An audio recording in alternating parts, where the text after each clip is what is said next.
9,998 bottles and cans in the truck. 9,998 bottles and cans. We fill up with gas. We count up our cash. 9,997 bottles and cans in the truck.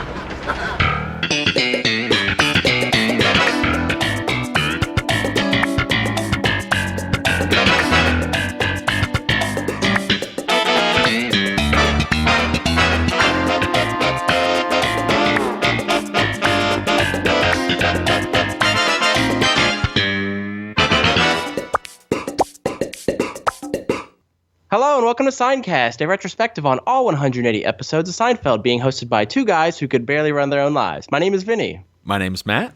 Ah, my friend. How you doing? Good. First of all, I'd like to apologize since I schedule conflict. Me. I was the one who was unable to get here last week to record because I had a lot of stuff on my plate, a lot of stuff in the hopper, if you will. Big hopper. But now I am ready to reveal to you all, including yourself, as to why I had to. I'm getting nervous. I'm getting palpitations just thinking about it. I am too, because I know. Should we set the stage here? Like, sure. We're about to record. I called you up, and you're like, "I don't want to talk. Let's just start recording." So I have no idea what Vinny's about to drop on us right now. And I had, and he goes, "Is this related to the show?" I said, "Sort of." So it's probably loosely related, if anything. Some people won't care. I'm excited about it. And I should also preface saying that I texted you saying, I've got big news. And of course, you know, your first thought goes to engagement, which I told you, no, that's not happening. I was like, you're texting me this? Yeah. Can I call? And then I said, you know, I don't know if it's better if you want to sit down or if you want to stand up. Sitting is good if you faint, or standing is good for jumping up and down. Get on with it. I know, I'm sorry. Okay. Okay, I'm going to show you. Hey. Vinny is... trying to get someone's attention off camera. You know where it's going. Oh, Vinny. Ladies and gentlemen, I'd like you to meet Matt and everybody. This is Kramer. Oh my God, little Kramer. Yeah, I got a little Kramer. He's licking the microphone right now. What kind of dog is this? He is a miniature golden retriever. Oh my God. And Kelly and I drove down to Kentucky. So now we're getting acclimated with him. Boy. But, you know, we were kind of like puppy-proof in the apartment and getting all the supplies. And that's why I was like, I don't think I have time for this. Oh, man. But, yeah, here he is. He's a sweetie. He's adorable. He actually like, looks like a Kramer. That's I don't know how to describe it. You know what's funny is because we there were some names we were kind of shopping around. And I mentioned Kramer, and Kelly fell in love with it. Mm-hmm. So, and I've always wanted to, as you know, everything in my life, I want to have some relation to Seinfeld. Sure. So why not name a dog after him? Well, I think we brought that up on a previous show that Liz likes the name Cosmo, and I thought it was funny that you guys like the name Kramer for a dog. Right. So it all... And that was the thing. We were torn between, okay, I'm going to put you down, buddy. Here you go. He's just yakking on a bone. We wanted Cosmo. We wanted Kramer. We didn't know which one to go with, you know, because both are really unique. Mm-hmm. Not Farfel or Roxy. No. Well, it's funny. We saw this dog we liked. His name was Ralph, which I thought was fitting because that was the name of Kramer's dog in the pilot, or Kessler's, I should say, in the pilot. There's Ralph, Farfel, Buford, but we ended up going with Kramer. One more. Should we play some trivia? Let's do it. Yeah. Can you name it? Or actually two. Oh, Roxy. Already mentioned that one. Okay. One we see and one we don't see. Well, you said Farfel already. Yeah. Who owns the dog? I don't know the owners. I don't think they ever really say.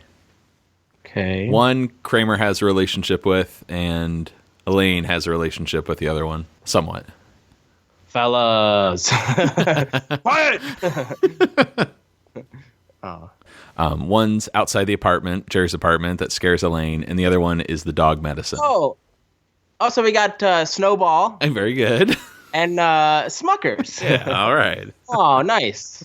So yeah, lots of dog names to choose from if you should get a pet. Yeah, well, I think you made the right choice with Kramer. That's fantastic. I'm so happy for you guys. Thank you. We're happy too. You've been in the market, I know, for a while, and I'm glad you live in a place where you can have a dog. Yeah. Alexandra is pretty dog friendly. Very, very dog friendly. So yeah, we're getting along. He's kind of getting used to all the noises, like of doors closing, and there's dogs that live in the building as well. So but he's doing really well. Great. So. Well, awesome, man. Well, maybe we can post a picture of you with little Kramer. Absolutely. Oh, and get this. If you didn't think Kelly was a keeper before, she said, doesn't Kramer wear like a lobster shirt? I said, yeah, he does. She's like, why don't we get him a lobster collar? And I said, marry me.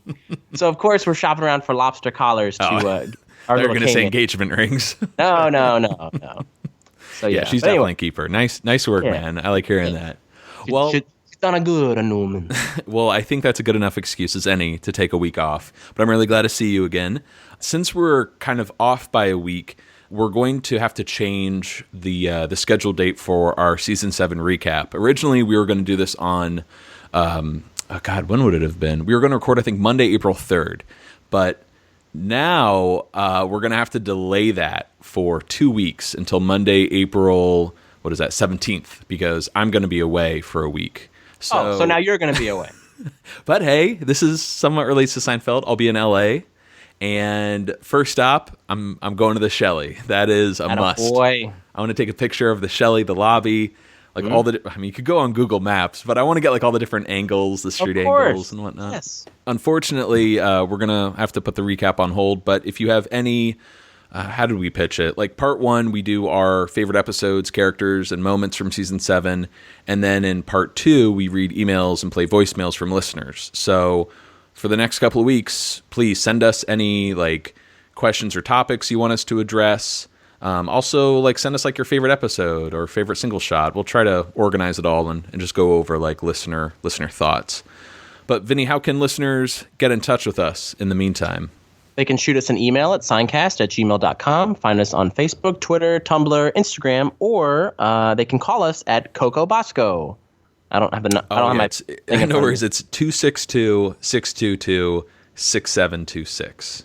262-622-2766. Yeah, and it's 262. What did I say? Is that New Jersey? What is that? Anyways. Sorry. 262-622-2766. 6726. All right, whatever. It's in our show notes. Hold on. One more time. No, we're not doing this You said anymore. 262-622. Vinny, what episode do we have this week? Okay. We are discussing the 21st and 22nd episodes of Season 7, The Bottle Deposit, written by Greg Cavett and Andy Robin, directed by Andy Ackerman, and originally aired May 2nd, 1996. Right on. We should preface real quick, there might be some awkward cuts this week because you might be like dealing with Kramer. Of course. So, the dog Kramer, not the character. Yeah. So if you hear any weird cuts, it's just because Vinny has to go take care of something. But Vinny, Bottle Deposit, the last hour-long episode of the series. Yeah. Not counting the Chronicle or the finale. Those don't count because those aren't proper episodes. Those are, summations and things like that. But what a great one to end on, The Bottle Deposit. Interesting. You should say that because I wanted to get your feelings, especially how it stacks up to the other hour-long episodes. I found myself not really taking notes because I was kind of just enjoying the episode. And usually when that happens, it ends up being a good one for me. But I enjoyed this one. To throw it out there, we've got the boyfriend from season 3, the trip when they go to LA, pitch the ticket. That's an hour. The pilot, the raincoats, and the Cadillac. When it compares to those, is it like in the top half, bottom half? I would say it's in the top half. Okay. But yeah, this was a fun one this week. I wanted to ask you this right out the gate because this is one of my least favorite episodes. Wow. Of season 7. It's my least favorite hour-long episode. I'll take the clip shows over the over the Bottle Deposit. That's saying something because the clip shows I can't watch. But there's something about this episode. It is such a drag for me. Really? There's stuff from it I like, of course, but the George storyline to me is, I think, one of the worst George storylines. Like it's like a plot that goes nowhere. It's just. Well, it's funny you say that because a lot of the George scenes, those are the ones that were added to extend the episode. Oh, you don't say. Yeah, we're going to learn about that. Also, something I noticed on this rewatch, there are no laughs like for entire scenes. There's not a what is it? Not a hee hee, not a giggle. We don't get no anything, corsage. no corsage. We get nothing from the audience. And again, this could be because a lot of this episode was filmed without an audience, so maybe they didn't feel the need to edit in as many laughs. But I would argue it's because a lot of the scenes just aren't funny. It just feels like filler. Huh. Okay. And I tried to select clips this week that have, some really funny moments to it and a lot of interaction with the audience when they were there, I guess. But if you watch this episode at home, just take note of how little we hear from the audience. I just think it's a bit weird. But interesting. There were two moments that I found specifically. We always mention the Seinfeld "no hugging, no learning" mantra. Mm-hmm. There were two moments that I found very sweet. Oh, right on. And they're quick little things, but I'm like, oh, that's kind of nice because it shows that the characters, have like a compassion for each other. A little bit. At least that's the way I read it. I'm sure somebody else would just write it off as just whatever. Good night, everybody. But right. I don't know. I found tenderness. Well, let's talk about the title itself, The Bottle Deposit. Despite not really caring for this episode, I love the premise. I love the Kramer-Newman arc. A friend of mine, I'll put it that way, who was from Indiana, who went to Michigan State, used to drive about, $40 worth of cans and bottles up to East Lansing. Okay. We'll call him Tat. Yeah, Tat. Tat would drive these cans and bottles up to Kroger and cash them in. And he. I thought we did Meyer. Well, so this is the tricky thing. My Tat's mom. Tat's mom would buy Kroger sparkling water. Tat's mom, Bondrea. Yes, Bondrea. You can't return Kroger cans to Meyer. You have to go to Kroger. Okay. So I had to go to a Kroger. Anyways. This all kind of relates to an ongoing investigation right now. I'm sure a lot of Seinfeld listeners have seen this article from the Detroit Free Press. A couple of months ago, there was a man who got busted returning over $10,000 worth of out-of-state cans. Trying to make one big score. His name is John Custer Woodfill. He's 70 years old. He's pleaded guilty to returning, all those out-of-state cans and bottles. Okay. And he had a partner actually that would help him do this. Portly fellow? Maybe. But apparently, since Woodfill has pleaded guilty, he owes $400,000 in restitution to the state of Michigan. Oof. And he had to forfeit his van and his trailer that he used to transport the cans. So not a mail truck, but yeah. On one hand, I feel really bad for this guy, but at the same time, it's like, man, that's really screwing the system. But more as that story develops, he will be sentenced on May 2nd. Maybe we'll check back in to see how he's doing. Let's go over some production trivia from this week.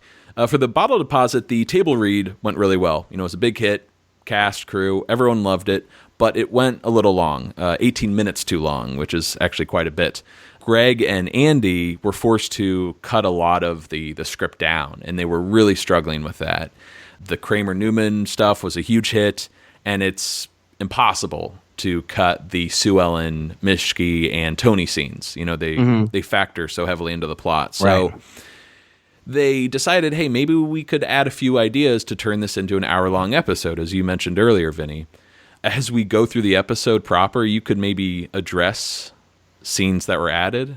I'd be happy to. If that a lot works. Of scenes were added, extended. Some were filmed twice, where they decided to tweak, some aspect of the scene, which I'll be happy to go over. No, that's right. So I don't think this usually happens. They started filming the day of the table read.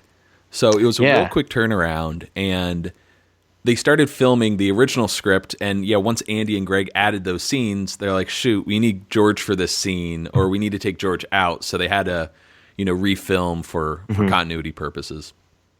Let's talk about some guest stars this week. We got the return of Brenda Strong as Sue Ellen Mishke, her second of 4 appearances. Mm-hmm.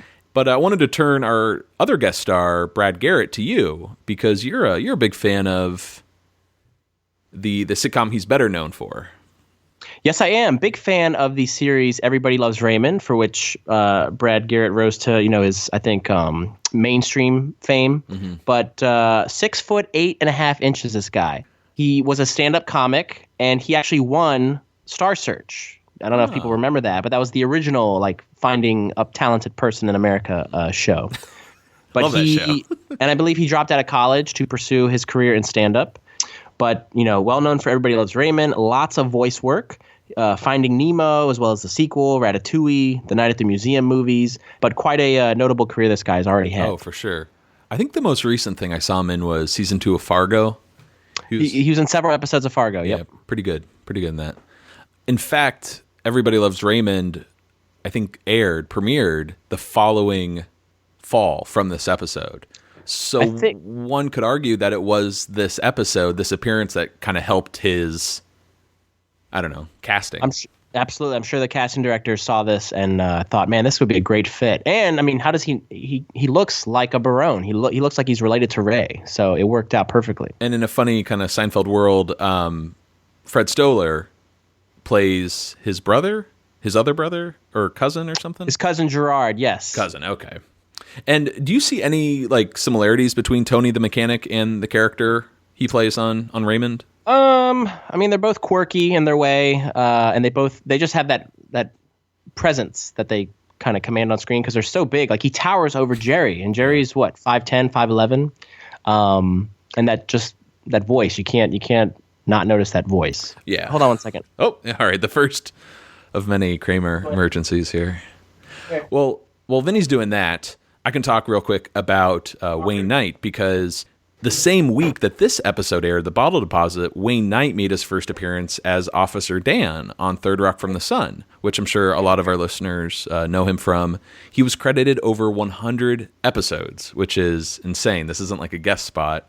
So it's kind of a cool time in Seinfeld where a lot of the supporting characters, guest stars, are really launching their careers, getting more experience. Oh, Vinny's back. Sorry. No worries. I was just talking about Wayne Knight, how he started his appearance on Third Rock from the Sun the week this episode aired. So everyone's kind of, getting big breaks because of Seinfeld. I believe Mark Hirschfeld, the casting director, said that Seinfeld, or maybe it was Robert Shapiro. Shapiro? No, that's OJ. What's Jerry's manager? George Shapiro. George Shapiro. Thank you. Oh my God, I'm off this week. It was either Mark Hirschfeld or George Shapiro. Robert Shapiro. Just kidding. It's all right. We got it. Keep going. Mark Hirschfeld, the casting director, or George Shapiro, the Jerry's manager, that said Seinfeld was very much a launching pad for a lot of actors in the 90s. Mm-hmm. And here's a great example of two of them, Wayne Knight as well as Brad Garrett. Right on. Now, before we get started, I wanted to play an audio clip real quick from an interview on the DVDs, which are fantastic. Again, if any of our listeners haven't bought the DVDs yet, pick them up. They're worth your money. Filming this episode had a profound impact on Wayne Knight's life, specifically the escape from the farmhouse where he runs out, pants open. I'll let Wayne explain it here. Well, it was a night shoot, and we had to run over and over again through this cornfield as fast as we could. And in the process of doing that, at my maximum weight, I began to have palpitations. And what I felt were angina pains. I wound up going to a doctor, found out that I had blood pressure changes in my heart, that I was heading towards type 2 diabetes, that I needed to lose weight, and began the process of getting to where I am today, a healthy man. Thanks to this show. God bless you, Jerry. So there you have it. From a little bit of a health scare while on set came Wayne Knight's change in lifestyle, and for that he's all the better. So he thanks Jerry at the end of that clip, which is kind of sweet. But now he's leading a much healthier life, and it's all thanks to Seinfeld.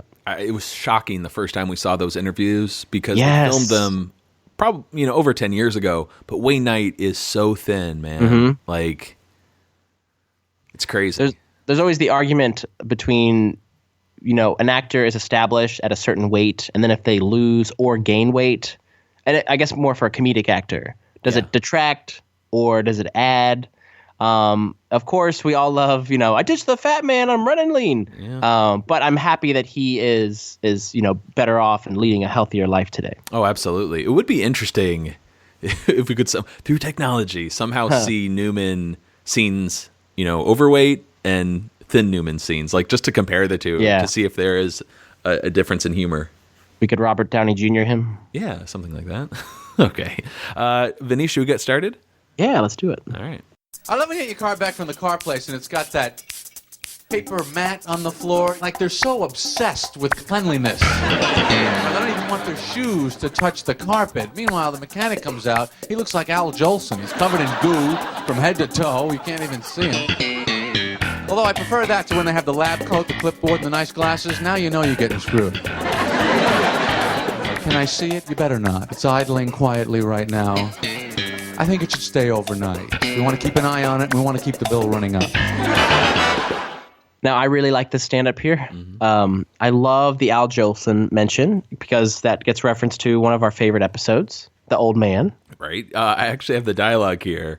What the hell do I care about Al Jolson? I just assume here you sing Mammy. Well, I got to say, it's a very... when you Google Al Jolson and you see that disturbing image of him in blackface. It's a bit controversial. Controversial to say the least. It's so f***ed up. And it's interesting too to hear Jerry, in a sense, make a blackface joke in his opening stand-up because we talked about what's his name, Danny Hawk, accusing Jerry of making a blackface joke. Well, he's almost pointing out how ridiculous Al Jolson looked because he's talking about a mechanic being covered in goop. Yeah. But yeah, I just like the tie-in to The Old Man, similar reference. And when he talks about the paper mats that they put on your car, I feel like I relate to that so much because whenever those paper mats are put in there, I usually forget to take them out, and then they get ripped to shreds over time. Right. And then finally, I'm like, car needs to be cleaned again. And then the second half of the stand-up, I feel like sets the tone for the latter part of the episode where they equate a car as, being a human. So I kind of like that it's setting the tone for the rest of the episode, which is a brilliant stroke to anthropomorphize a car. Wow. Yeah. Big words. That's like 5 syllables. Thank you. Oh, another thing we learned, there was actually some dialogue cut from the stand-up, which we rarely hear about. Mm-hmm. But additionally, Jerry would say, they got the can scan machine hooked up to the car. The guy comes in the waiting room. He's got those goggle glasses on. We did everything we could. So it makes sense that was cut. Yes. All right, first scene of the episode. Wilhelm is marching down the hallway at Yankee Stadium, and George is trying to keep up, writing on this little notepad, mixing up players and trainers. All of this culminates with Wilhelm, yelling at George, scolding him for not paying attention, and George promises he'll do a better job at listening. But in this situation, Vinny, your boss goes to the restroom. What do? Do you follow him? Do you stay out in the hall? First instinct would be to stay out in the hall. Right. Now, I feel like we missed a subtle little joke to start off this scene. Oh, I'm sorry. Yeah, go for it. Did you hear what Wilhelm said they were going to reimburse the trainers for? The players? The trainers, Matt. All right. Cigarettes and diet shakes. Yes. Now, is that a subtle little jab at the inter-office politics at Yankee Stadium? I don't know. What do you mean? Well, they're a sports club. There are athletic trainers who are supposed to be training these ball players. Oh, I see. And they need diet shakes, and they're smoking cigarettes. I don't know. I thought when I first heard that today, I'm like, man, that's really clever, and I actually got a little laugh too. Mm-hmm. Well, George decides to wait outside the bathroom, Vinny, as you would as well. And after some time, he, decides to check in on Wilhelm. And when he enters, Wilhelm is exiting the stall, having just explained George's next assignment. Make this your top priority. It's a big project that Steinbrenner is very interested in. And, of course, George is like, yep, I got it. No worries. So... great premise, I think, to start off the episode. It is. It's a shame, though, that, George could have had a very valid excuse in saying, hey, I didn't follow you into the bathroom. I wanted to give you your privacy. Please repeat yourself in reality. Right. But it makes for a great Seinfeld premise, as you said, him being in a lurch now. And, the visuals of the scene, George following Wilhelm and, Wilhelm expecting him to follow him to the bathroom, it makes me think they work a lot closer than I used to think, because we usually just see Wilhelm, stop into the office. Yeah, and good point. I'm going to say it. Wilhelm is the traveling secretary.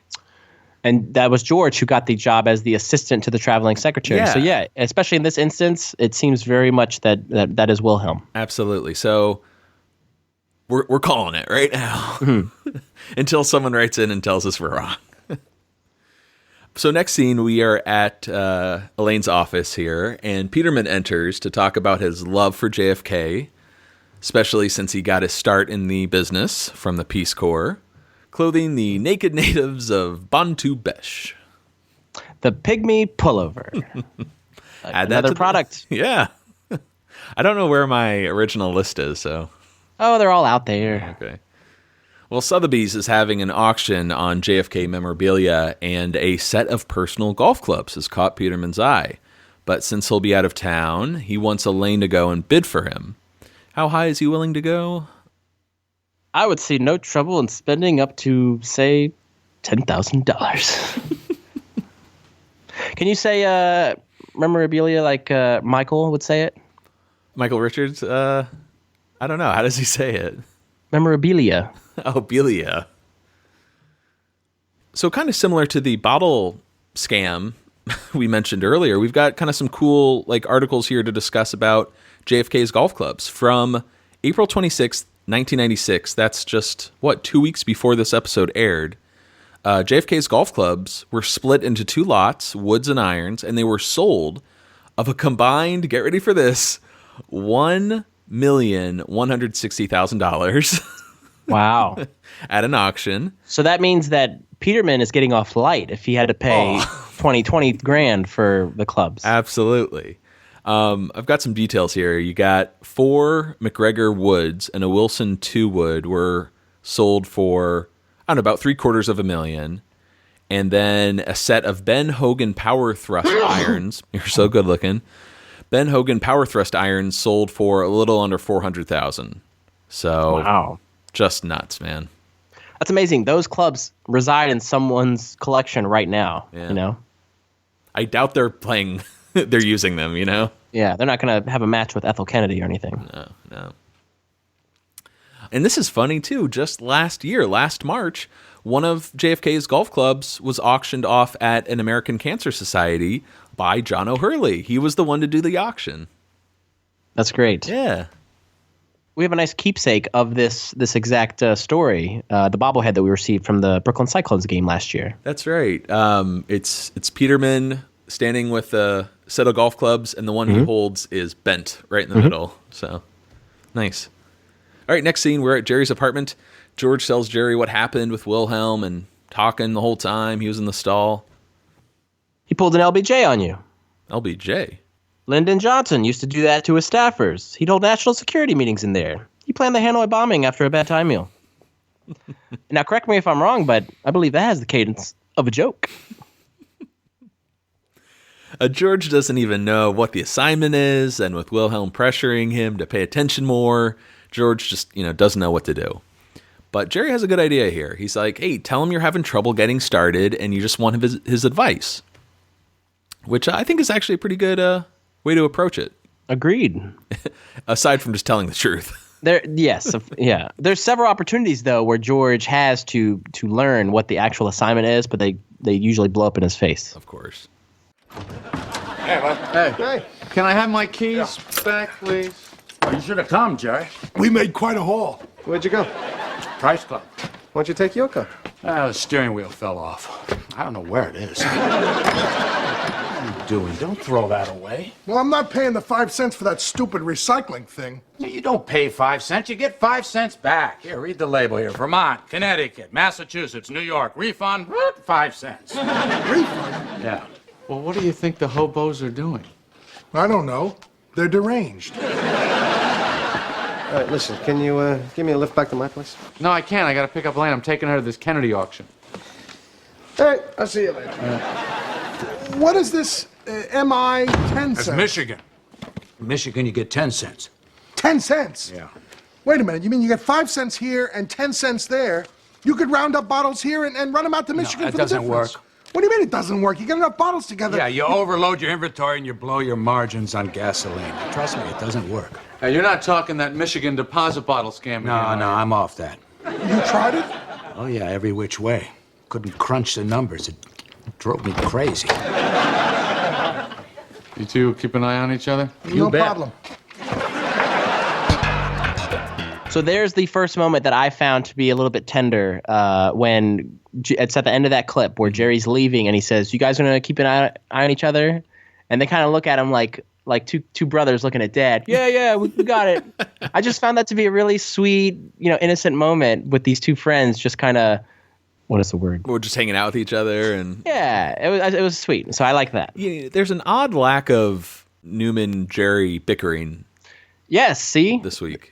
Yeah, it's not adversarial. It's more, there's camaraderie among the three of them. Right. Now, going back to the start of the clip, though, I never realized kind of a callback of sorts to the gum.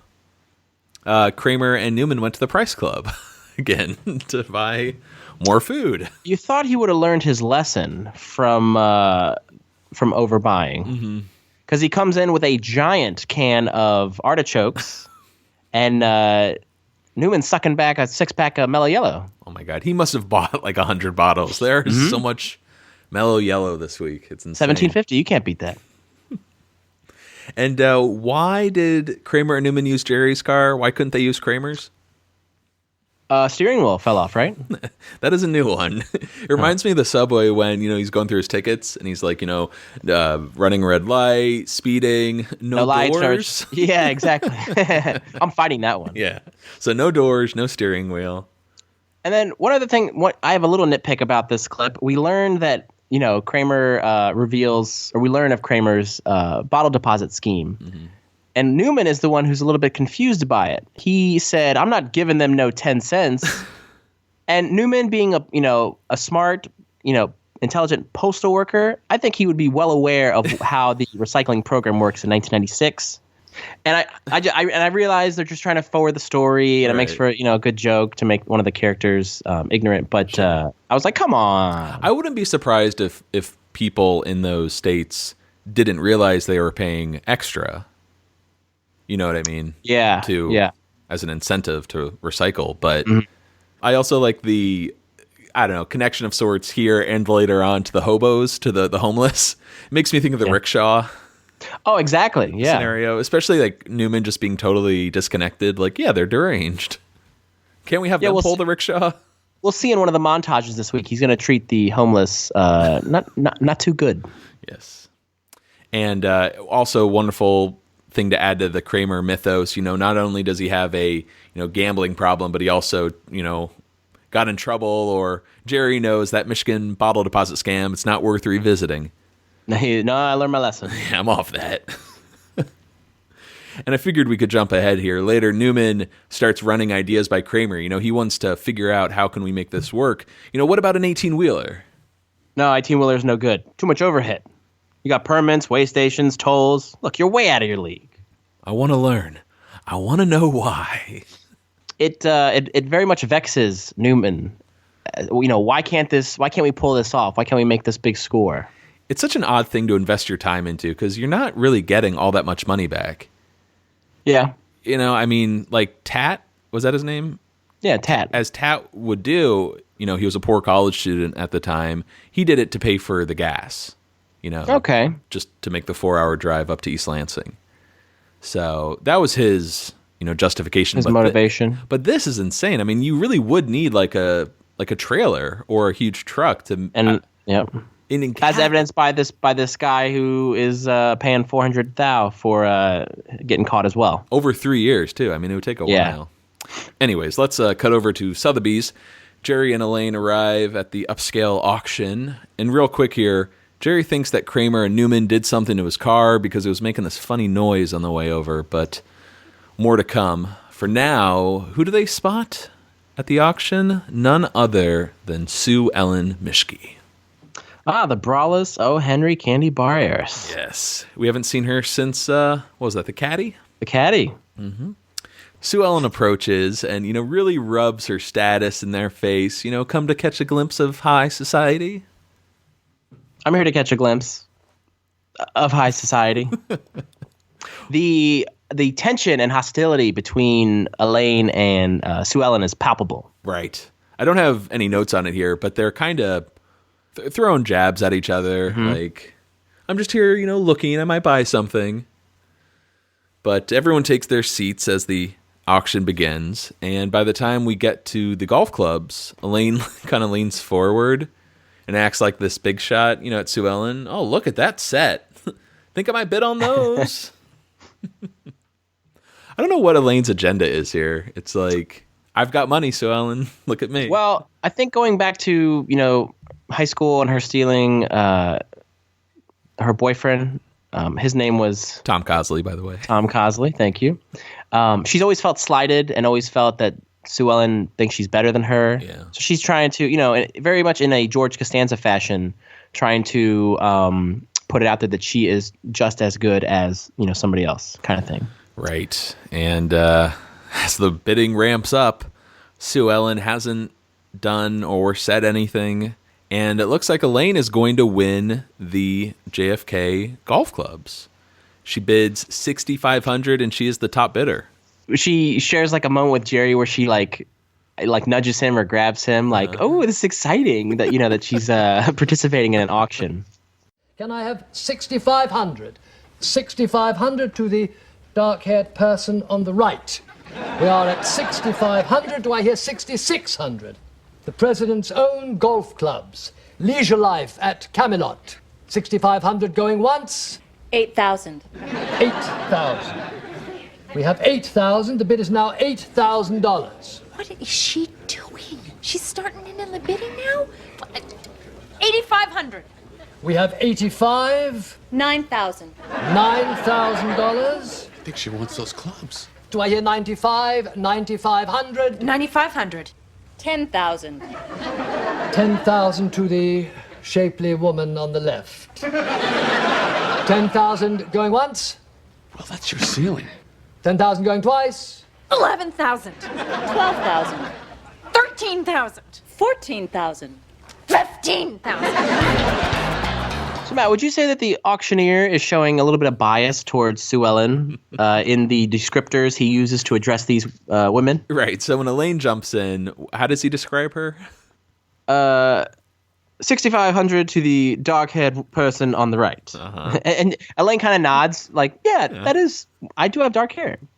And then you fast forward to Sue Ellen, 10,000 to the shapely woman on the left. And Sue Ellen gives this nod like, yep, I got it going on. But Elaine we're going to learn Elaine is the one who ends up with those clubs. Yes, Elaine wins at, we'll find out kind of later on in the episode, $20,000 she spent on the golf clubs. And once again, you compare that to the, what was it again? Like over $1 million? Yeah, I know. It's a steal. There was a moment, it wasn't in the clip, it was actually before it, when the auctioneer is describing them, saying, the golf clubs were once owned by President John F. Kennedy, as seen in the famous photograph of the president chipping at burning tree on the morning of the Bay of Pigs invasion. Do you know what I'm talking about? Yeah, absolutely. Great line. But Jerry and Elaine look at each other and they're like, not bad. Burning Tree is actually a golf course in Maryland, I learned. Oh. Well, I mean, it makes sense. Yeah. But you ever pretty been? cool. No. You're an avid golfer? I wouldn't say avid. Casual. Casual, I'm sorry. The auctioneer is played by actor Harvey Jason, who has done lots of voice work. But I think his most notable role would probably be Lost World, Jurassic Park. Now, my question to you, Matt, is, and I think I know the answer, but did Sue Ellen even want those clubs? Was she purely bidding to spite Elaine? 100% yes. Okay. Yeah. Okay. I mean, just wanted to double check. Who knows what she was there for? But as soon as she saw Elaine and they had that little back and forth, she's like, I'm just going to wait till Elaine bids on something and I'm taking that from her. Or at least driving the price up. Right. Okay, just checking. Right on. Well, next scene, we are in Jerry's car. And Elaine doesn't know what she's going to do with this $20,000 set of clubs since Peterman said you can't go over 10. But Jerry doesn't seem too concerned about the money. He just wonders if she hears this, very apparent rattling sound from the engine. A little. As Jerry pulls up to Elaine's apartment, one of the most baffling moments in the entire series, Elaine makes the decision, hey, I'll leave the clubs in the back of your car. I'll just grab them from you later. Oh, nothing unfortunate could ever come from this decision. So I'm just like most of our listeners, baffled. Why would you ever do this? Do you have an explanation that makes sense? I don't, but the production script does. Oh, what do you got? Apparently, it was written in that Elaine's elevator was broken, and she didn't want to lug these heavy clubs up the stairs, which makes a lot of sense, right? Totally. So I went back and forth on all this, right? Just to take some of the criticism off Elaine, like, why would you? You're so stupid. There's stupid idiot. There's an understanding, though, that we'll find out later. Jerry would take them up to his place. He forgot. He's like, I'm sorry, I forgot to take him upstairs. So it's really on Jerry. Like, oh, we're gonna do this now. We're gonna point fingers. I think it's more Jerry's fault than Elaine's, since he admits I forgot. Having said that, though, why doesn't Jerry just take the clubs up to Elaine's apartment for her? If he's going to take them up to his place, like... Jerry's not the type of the chivalrous guy to want to help an ex-girlfriend, now friend. You know, that's not in his MO right now at this stage in the series. Like when she comes in with the groceries and he's like, just throw them on the counter there. Exactly, yeah. All right, let's move it out. All right. Well, in this situation, though, I'm still blaming Jerry more than Elaine. Maybe he's getting back at her because it cost him $35 to see Havana, and she was the one who didn't return the tape. I kept forgetting. That's a long grudge. Oh, you don't want to get on Jerry's bad side. Well, as Elaine heads up, Jerry notices some smoke coming out of his engine, and so he opens the hood, and he finds some of Kramer and Newman's groceries. What's in there? There's a pizza, some bottles of Mellow Yellow, crab legs, I think some cheese. Okay, so I'm so glad you said pizza. Oh, I'm wrong? Up until this current rewatch, I always assumed there was like this big round pizza. That's what I thought it was. On the engine. And it's not. It's actually a huge wheel of brie. Really? Yeah. Okay. It looks kind of like the dough had been like burnt a little bit, right? That's what I thought. Yeah, I thought it was kind of crumpled over. Oh, man. But in fact, it's the brie. Okay, scratch pizza. So we got Mellow Yellow, crab legs, and a big block of cheese. And next scene, Newman is still in Jerry's apartment with Kramer, running ideas about the bottle deposit scam. You know, we could put the bottles in a U-Haul. You know, go lean and mean. Newman, it's a dead end. Kramer's so, like, arrogant. I guess he's been through this before, but... Of course. But Jerry arrives home and confronts them about the groceries under the hood, and they really don't seem that concerned. Oh, that's right. We forgot about those. Yeah, remember what I said about it being like a tender moment? I take that all back. That's where my missing soda went. And your crab legs and a thing of cheese. AAA guy said I was this close to sucking a muffin down the carburetor. Part of me wonders, like, is that last line a lie? Jerry just wanted to make a joke.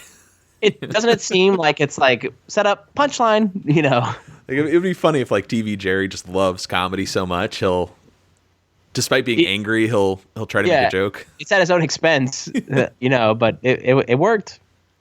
So now Jerry has to take the car to see his mechanic, Tony. He's a great guy, great mechanic, but he gets obsessive about the car and makes Jerry feel real guilty if there's anything wrong with it. Choke? No, thank you.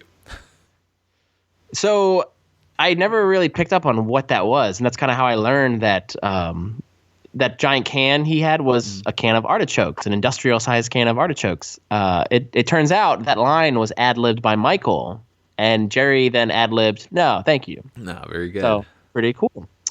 So is that the second thing we've seen Kramer eat out of a big can like that? Beefarino being the first, right? Yeah. Mm-hmm. And we should also point out that now Jerry has a new canic. Ooh. Where's the muh? You got a muh and a canic. Did you Jerry just make that up? No. Think I'm doing material here? Jerry has a new mechanic now. Last year he had David Putty, but since then they've had a falling out, right? Yeah, I wanted to... Oh, actually, you know, I have that in my notes for the next scene. Let's cut over to the auto shop and play a clip. Oh, yeah. I remember this car. Beautiful car. Yeah, so anyway, the engine's been idling a little rough. I thought it might be time for a checkup. There's really nothing wrong on the inside. Well, the shift knob is loose. You know about that? No, I hadn't noticed. Have you been picking at it? Have I been picking at it? No, you know, it's just wear and tear. Wear and tear. I see. The engine's really the only thing that needs checking. You've been rotating the tires? Try to. You don't try to, you do it. 51% of all turns are right turns, you know that? Try it. Kind of getting back to what you mentioned earlier, there are some secondary characters on Seinfeld that have these doppelgangers. Putty and Tony, both mechanics. Putty obviously being the much more popular character. We also have Banya and Buckles. Okay. You know what I mean? Like, yeah. I don't know. I just didn't know if it happened before. I was thinking if like Babu has some sort of doppelganger or... Well, I would think Peterman and Mr. Pitt, right? Both Elaine bosses? Or are you going more off looks? Well, either looks or profession.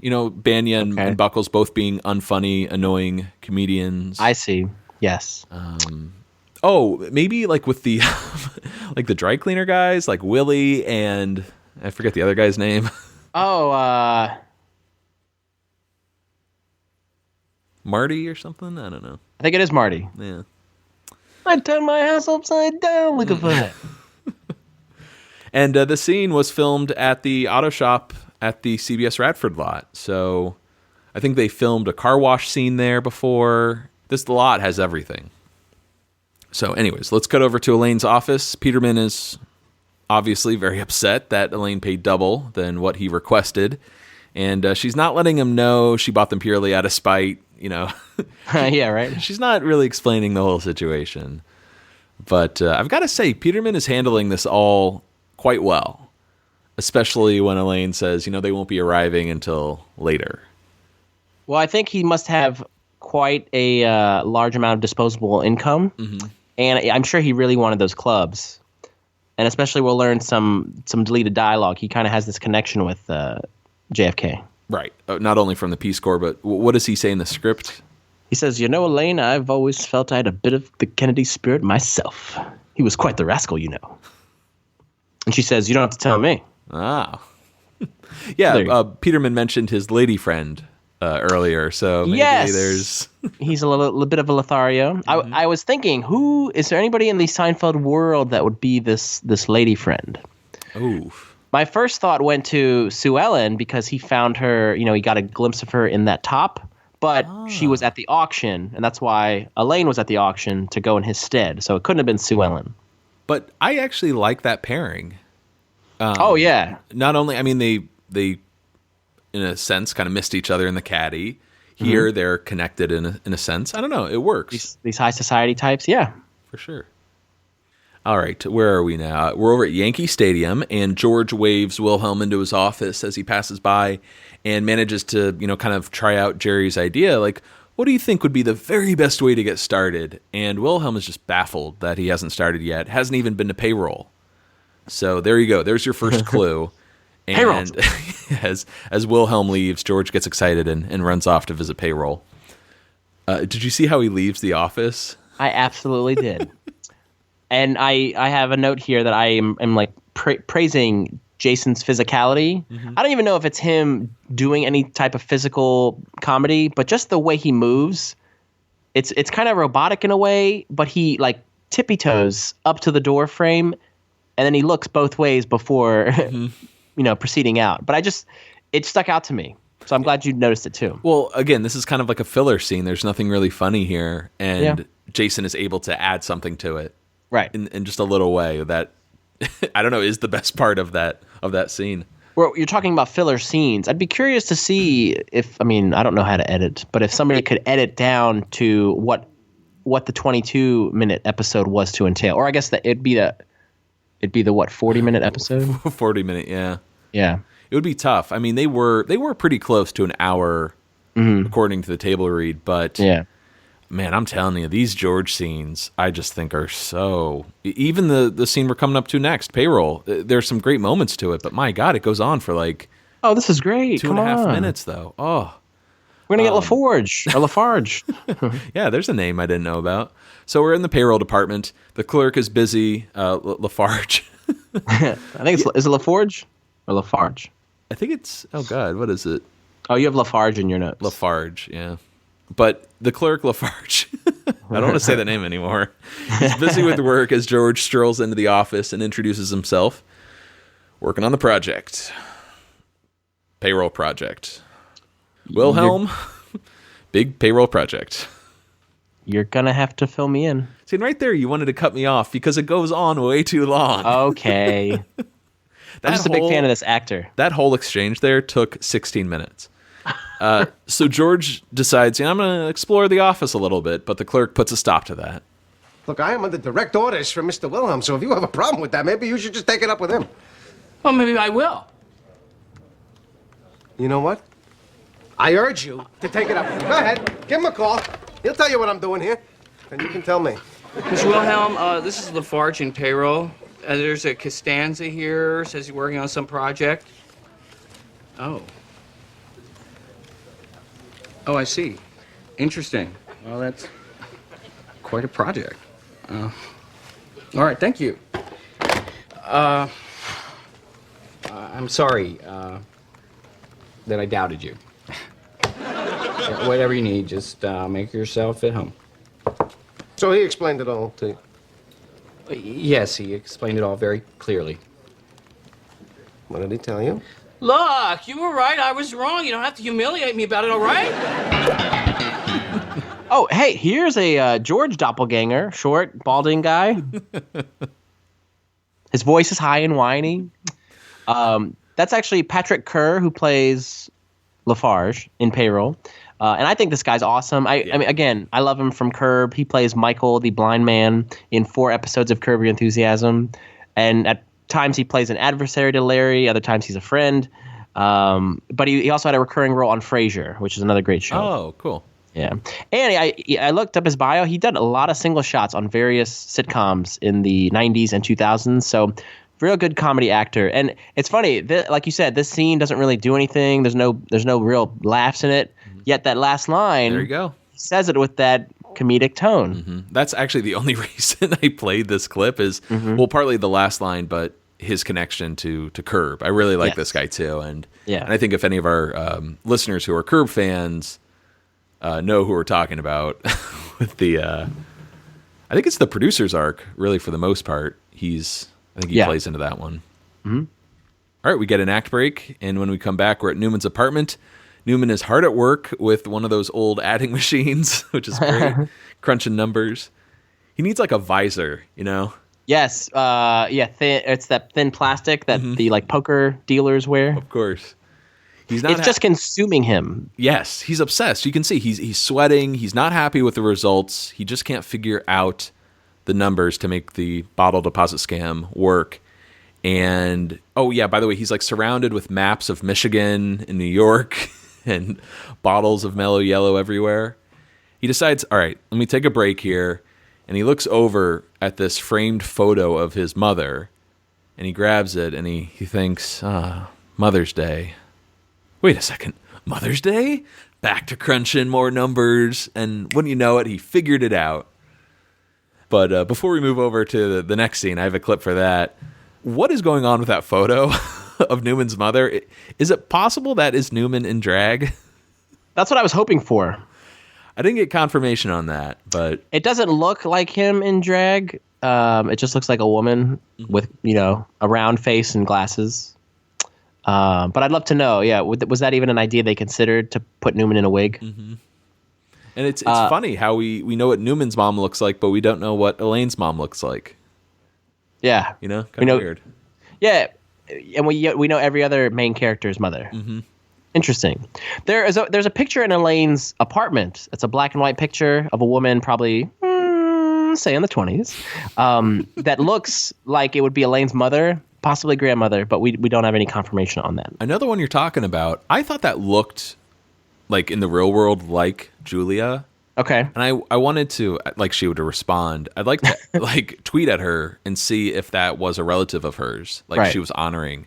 That'd be cool. Yeah, in the same way that Jerry has a picture of his dad in his apartment. Mm-hmm. We talked about it earlier, how certain scenes were either added, extended, or reshot. Here is one where they kind of reshaped it, because the shot of Newman's mother wasn't originally part of what was shot. It was added a week later in order to expand the episode. And in the original scene, Newman had this epiphany after picking up a bottle of Mellow Yellow, and he was staring at it, as the script says, like Hamlet with Yorick's skull. Sure. And that's how we had the revelation. But this works so much better to have it come from Mother's Day. Yes. It doesn't make a whole lot of sense until the next scene, but I'm sure everyone knows where it's going here. The mother of all mail days, yeah. Now, I know your attention to detail as much as mine. What did you pick up on the movies? Your attention to detail. That's what I love about you, Matt. Oh yeah, I sure did. I didn't get all of them, but I got most of them. The first one I got is Live Wire, which should look familiar to Seinfeld fans because that is in Jerry's apartment. Interesting. I'm pretty sure he has Live Wire.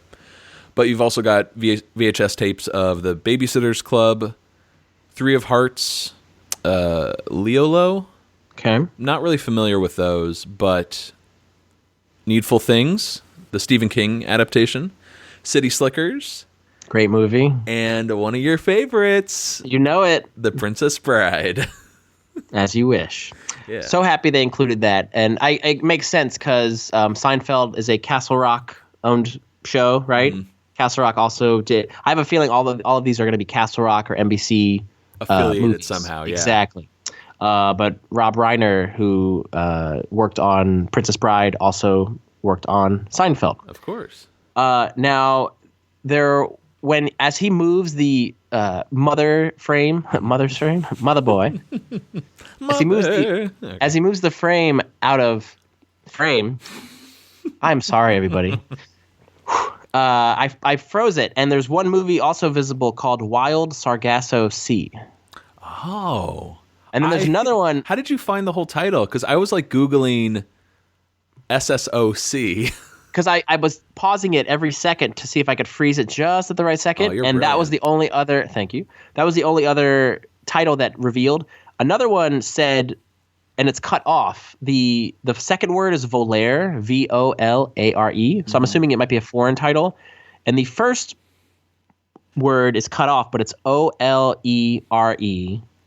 So something Olare, Volare. So love that one. Yeah. And then there's another movie called Secret Blank. Something is cut off, but it's Secret something. Code. Thank you. Okay. I just wonder, we should take a poll. How many of our listeners love us talking about the movie titles? And how many are like, shut up? Yeah. Oh boy. All right. Let's get over to Kramer's apartment here. Having figured out the scam, Newman, very excited, stops by and knocks on Kramer's door. Come on, Kramer! It's the truck, Kramer. The truck! Look, Newman, I told you to let this thing go! No. Listen to me. Most days, the post office sends one truckload of mail to the 2nd Domestic Regional Sorting Facility in Saginaw, Michigan. Uh-huh. But on the week before holidays, we see a surge. On Valentine's Day, we send 2 trucks. On Christmas, 4, packed to the brim. And tomorrow, if history is any guide, we'll see some spillover into a 5th truck. Mother's Day. The mother of all mail days. Guess who signed up for the truck? A free truck? Oh, boy, that completely changes our cost structure. Our G&A goes down 50%. We carry a couple of bags of mail and the rest is ours. Newman, you magnificent bastard, you did it! Let the collecting begin!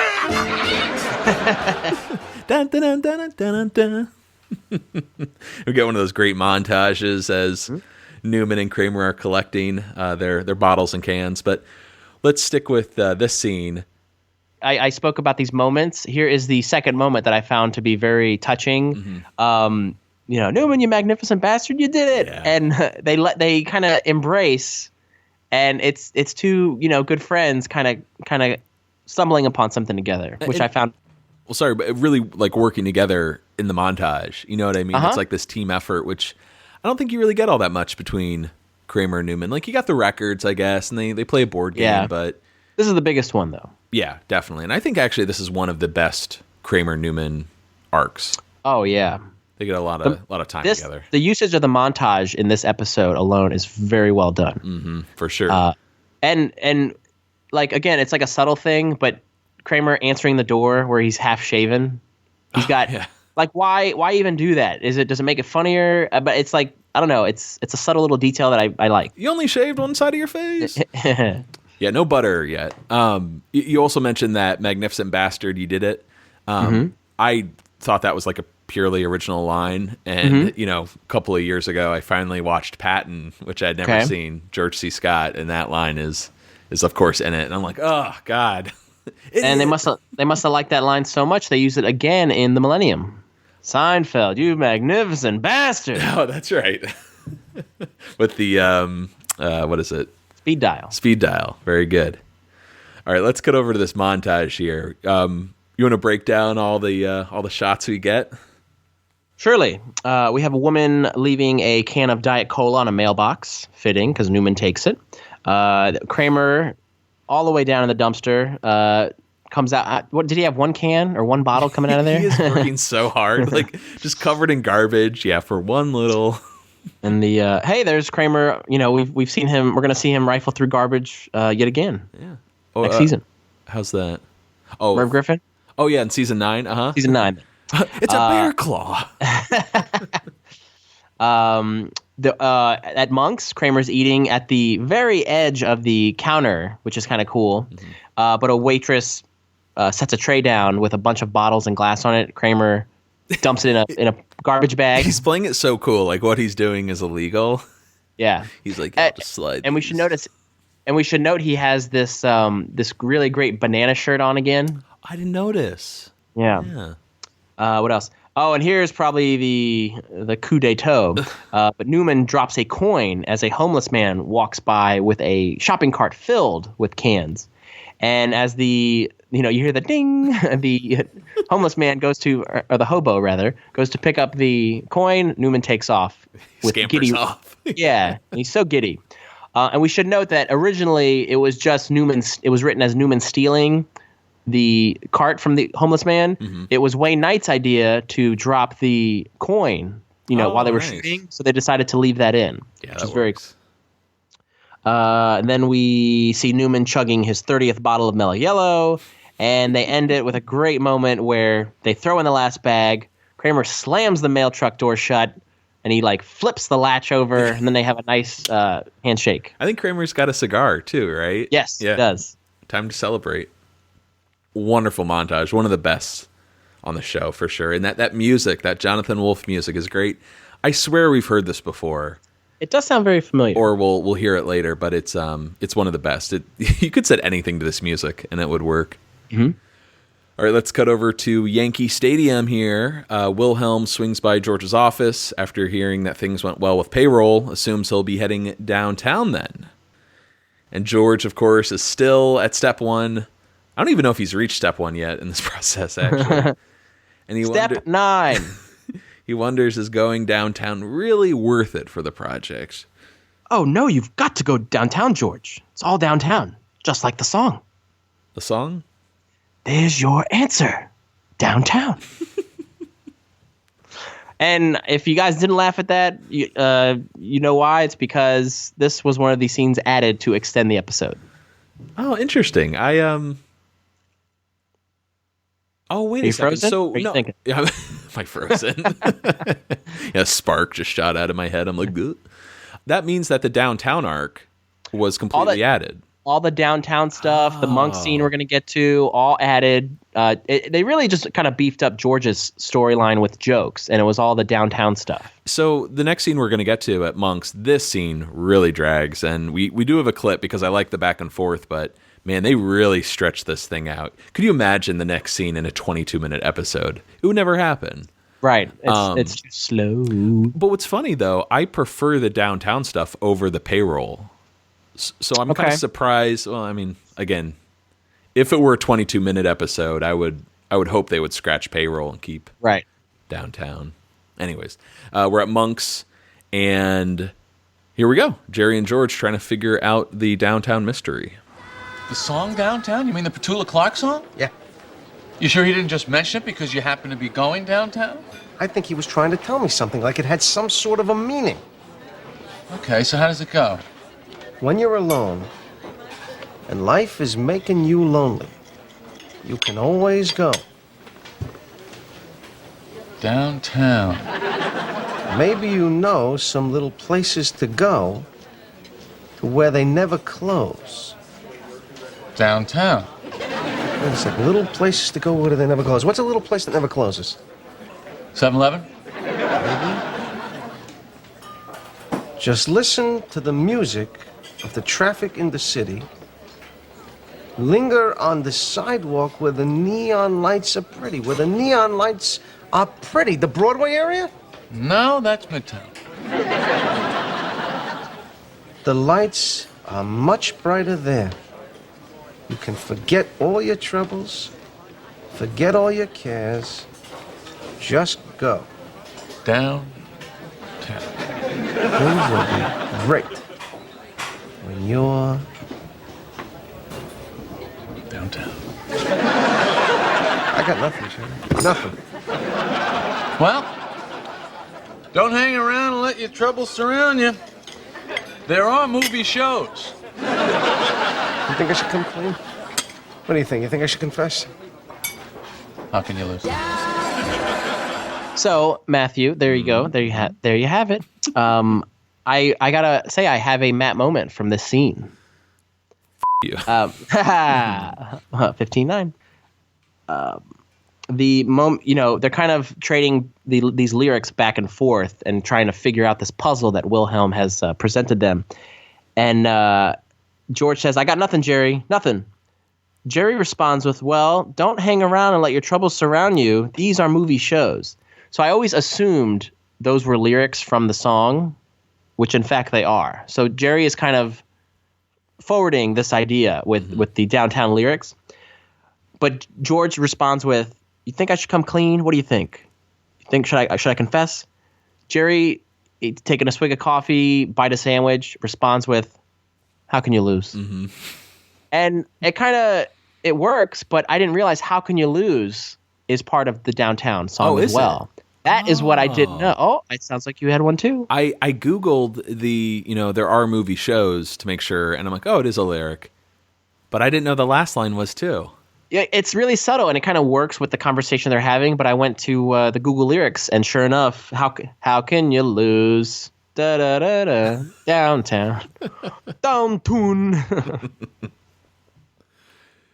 Oh man, that's great! I didn't know that. Yeah. So the end of the scene, I think, really picks up, and it's like, oh, okay, vintage Seinfeld. But for sure, I gotta say, I do agree with you that some of these scenes are a little bit dragging, but I'm still enjoying it. Oh yeah, the pauses, and in a weird way, even though it drags, it does remind me of those earlier episodes where, just letting a couple of seconds go by with nothing happening, you couldn't do that on a normal sitcom. That was the beauty of Seinfeld, man. Right. One line I do love here, especially growing up in the Midwest and not understanding, Manhattan at all, how it was laid out, where George is like, where the neon lights are pretty. Neon lights are pretty. The Broadway area? No, that's Midtown. Midtown, yes. I always admired that and appreciated that about you when you moved to New York, that you learned this whole landscape and all these references that all these New Yorkers kind of put into Seinfeld. You were able to kind of live them. And like you said, you kind of understood them now. I don't really tell people this as I'm getting to know them, but between you and me and all of our listeners, I came to New York for work all those years ago, but Seinfeld played a huge part in wanting to come to New York and my love of New York for definitely the first couple of years. Yeah, it's just incredible. We kind of joke oh yeah, Seinfeld, this moment in life is a Seinfeld moment, or oh, hey, it's a black and white cookie. But to up and move and start a new life based on a TV show is kind of nutty. But they took my belt, Vinny. You mentioned the neon lights are pretty, the Broadway area.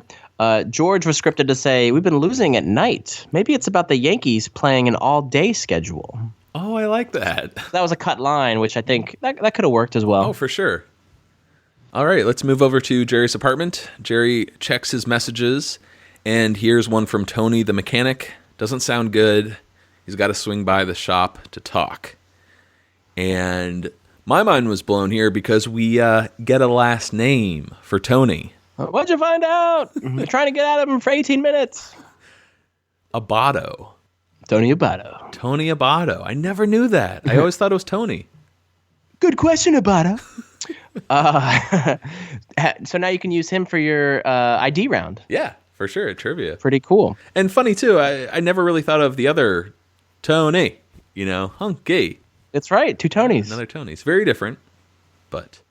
Phone rings, and Elaine gives Jerry an "it's me."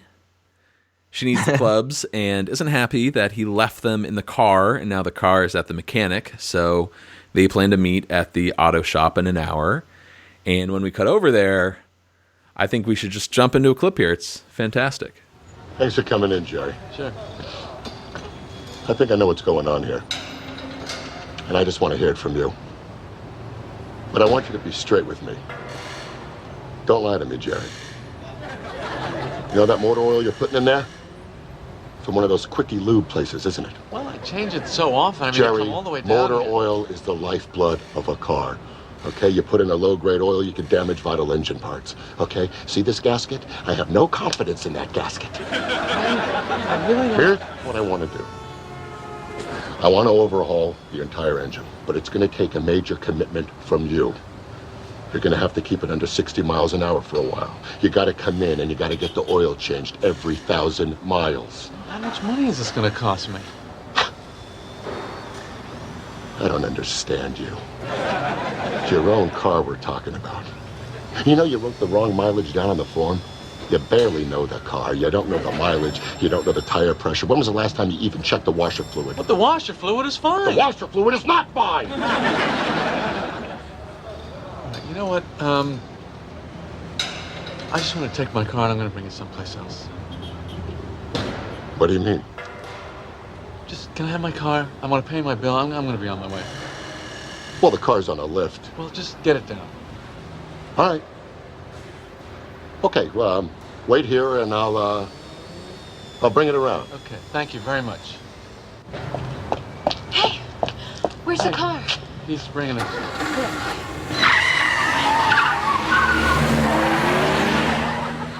So here is probably one of the better scenes in the episode where Brad Garrett's just shining as this nut, Tony Abato. But his love and devotion to Jerry's car and the fact that Jerry is I don't understand you, for, not knowing the mileage or, just saying it's normal wear and tear when there's something going wrong with his car. The washer fluid is fine. Did you notice though, like Tony peels out of the garage and screeches the tires screech. Mm-hmm. Isn't that not taking care of the car? Oh yeah, good point. So I don't know what the hell I'm talking about today, but like that, I'm like, if you love the car, you would slowly peel out. It's all for TV. I'm sorry. Yeah, what is going on with Tony here? Does he not like Jerry? Is he having a relationship only with Jerry's car? Are there other cars in his life? It's the fact that it's a Saab. I think he just cares about cars in general, and he thinks and there's great analogies between cars and, oil's the lifeblood of a car. You barely even know the car. Right. I love that touch, like for this episode, is equating all these, feelings and emotions with cars. But I think Tony is just one of those guys. He's a kinship with them. He understands them. There was a line that made me think also of Putty where he's like, see this gasket? And he like shows it. He's like, I have no confidence in that gasket. Throws it down. That kind of ties in with the, I forget the episode, man. With the first Putty episode where Elaine is kind of grilling him or asking about charges. Like, what do you charge for a bad gasket? What kind of gasket? Terrible gasket. You're right. Or whatever it was. Yeah. Horrible gasket. Yeah. And it's funny, I got nothing else like notes-wise in this scene because it's just kind of watching Brad Garrett, perform really well as this Tony, this psycho Tony. Yeah, I guess that's it. This is always the awkward part of our two-parters where we just kind of fizzle out. Well, see ya. No, not yet. We will be back tomorrow to continue our discussion of the bottle deposit with part 2. And I'm actually looking forward to that a lot more because I noticed the scenes just totally change in tone. They get really wacky and really insane. So I'm looking forward to coming back. What'd be interesting is to try, let this kind of episodes seep out of your conscious and then to revisit and only watch the second half. Because as you said, this one, filler was added to beef up Georgia's storyline. And it seems like the second half is really going to move along at a brisk pace. Yeah. So it might be kind of a fun exercise to do. For sure. But we'll be back tomorrow on Friday. So just look for us in your podcast feed, and we'll see you then. Bye-bye. When you're alone and life is making you lonely, you can always go downtown. When you've got worries, all the noise and the hurry seems to help, I know. Downtown, just listen to the music of the traffic in the city.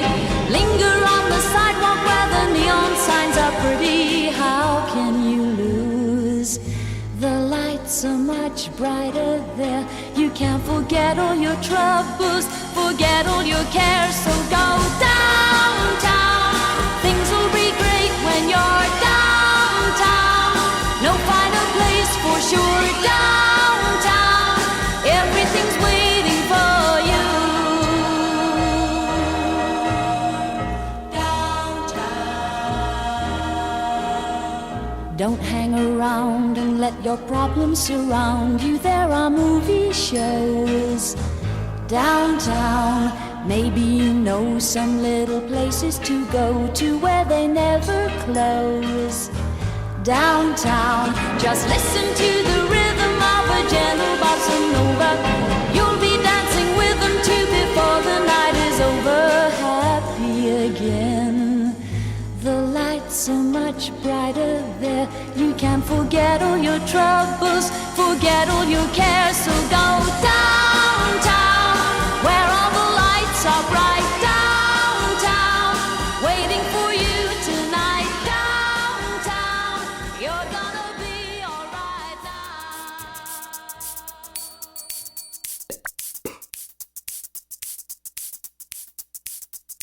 Seincast is not endorsed by Castle Rock Entertainment, Sony Pictures, or NBC. It is intended for entertainment and information purposes only. Seinfeld, the Seinfeld logo, and all names, pictures, and audio of Seinfeld characters are registered trademarks and/or copyrights of their respective trademark and copyright holders.